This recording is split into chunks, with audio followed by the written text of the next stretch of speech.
পশ্চিম মাছখোৱা আঞ্চলিক শাখা আৰু মণিকাঞ্চন আঞ্চলিক শাখাৰ যৌথ উদ্যোগত গ্ৰীষ্মকালীন সাংস্কৃতিক প্ৰশিক্ষণ কৰ্মশালা। পশ্চিম মাছখোৱাত এইসকল কিশোৰ-কিশোৰী নিৰন্তৰভাৱে মগ্ন হৈছে সংস্কৃতিৰ চৰ্চাত। শ্ৰীমন্ত শংকৰদেৱ সংঘৰ পশ্চিম মাছখোৱা আঞ্চলিক শাখা আৰু মণিকাঞ্চন আঞ্চলিক শাখাৰ যৌথ উদ্যোগত পদুমণি আৰু নেমুটেঙানী প্ৰাথমিক শাখাৰ প্ৰাংগণত এই সাংস্কৃতিক প্ৰশিক্ষণ কৰ্মশালাখনি অনুষ্ঠিত হৈছে যোৱা 16 জুলাইৰ পৰা। বিদ্যালয়ৰ গ্ৰীষ্মকালীন বন্ধৰ সময়ছোৱাত নৱ প্ৰজন্মক সাংস্কৃতিকভাৱে পৰিণত কৰাৰ মানসেৰে অনুষ্ঠিত হৈছে এই কৰ্মশালা।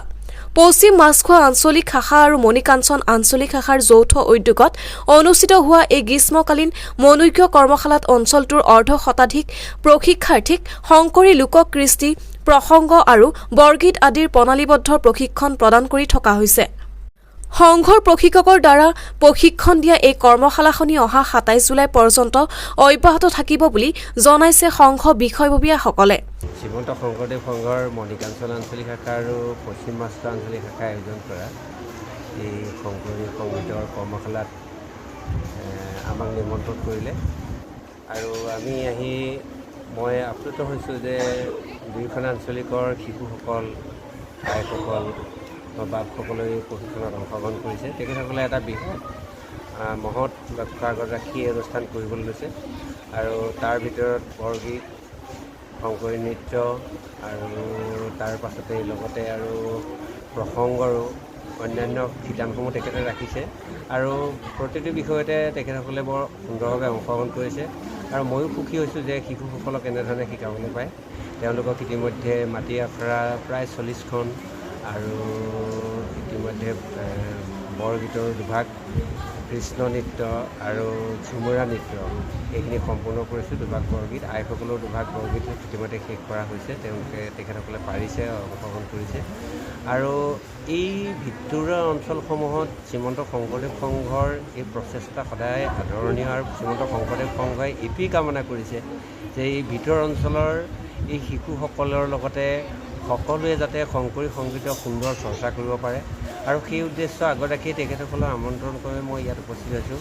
সকলোৰে সহযোগিতাই এই অনুষ্ঠানটো সাফল্যমণ্ডিত কৰি তুলিছে আৰু ভৱিষ্যতে এনেকুৱা অনুষ্ঠান হওক যিটো অনুষ্ঠানৰ যোগে গুৰুজনাৰ এই মহান সৃষ্টিৰাজিক সকলোৱে যাতে ভালধৰণে চৰ্চা কৰি আগুৱাই নিব পাৰে। লগতে ইয়াৰ চৰ্চা যে গাঁৱে ভূঞে ভিতৰে আমাৰ গাঁৱৰ একেবাৰে ভিতৰুৱা অঞ্চলতো ইয়াৰ চৰ্চা অব্যাহত থাকক।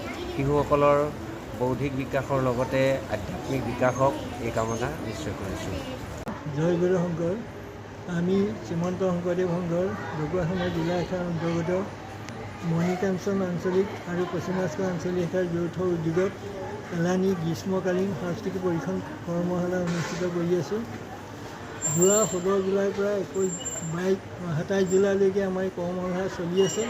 আমি কৰ্মশালা ভাগ দুটা জোনত বিভক্ত কৰিছিলোঁ। প্ৰথম অংশটো আছিল 16 তাৰিখৰ পৰা 21 তাৰিখলৈকে পদুমণি প্ৰাথমিক শাখাত আৰু দ্বিতীয় অংশ 22 তাৰিখৰ পৰা 27 জুলাই নেমুটেঙানী প্ৰাথমিক শাখাত। আমি প্ৰশিক্ষণ কৰ্মশালা ভাগ পৰিচালনা কৰিবৰ কাৰণে সদূৰ শ্ৰীমন্ত শংকৰদেৱ সংঘৰ মূল সংঘৰ সাংস্কৃতিক প্ৰশিক্ষক সদায় ক্ষিৰোদ বৰা ছাৰক আমি আমন্ত্ৰণ জনাই আনিছোঁ। তেখেতে এই 12 দিনীয়া কৰ্মশালাত যথেষ্ট কষ্টৰে আমাৰ শিশুসকলক নৃত্য গীতৰ প্ৰশিক্ষণ দি আছে। এই অনুষ্ঠানত যথেষ্ট সংখ্যক বাপাই প্ৰসংগ আৰু বৰগীতৰ অংশগ্ৰহণ কৰিছে। কণ কণ মইনাসৱে এই শংকৰী নৃত্যৰ প্ৰশিক্ষণৰ দ্বাৰাই নিজৰ মানসিক আৰু বৌদ্ধিক বিকাশৰ লগতে তেওঁলোকৰ সমাজৰ ৰীতি নীতিৰ বিষয়ে ইয়াতে জ্ঞাত হৈছে।